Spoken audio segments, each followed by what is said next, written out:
Aujourd'hui, nous allons parler de la DMK et de la DMP et de Monseigneur Philippe Fanoko Ojoro, qui est une icône nationale, vu tout ce qu'il a apporté au Togo depuis les années 1990.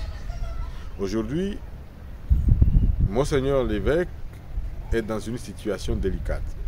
L'hiver a commencé en Europe et nous savons que c'est une période de l'année qui n'est pas facile aux personnes âgées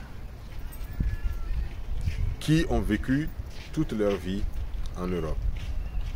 Alors, pour quelqu'un qui vient d'Afrique, qui a vécu au Togo, nous comprenons facilement que cette situation va être encore plus compliquée pour lui.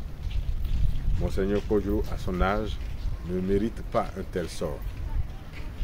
Si c'est pour des raisons médicales que Monseigneur Ojoro est actuellement en Suède, on comprendrait. Mais on apprend qu'il est en exil politique en Suède. Monseigneur Ojoro doit revenir au pays et vivre tranquillement chez lui, entouré de sa famille et des personnes qui lui sont chères.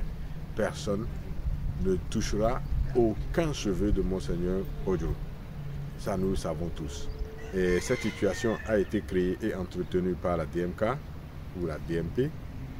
Et je pense que c'est le moment pour eux de rectifier le tir et de permettre à notre prélat de rentrer au pays.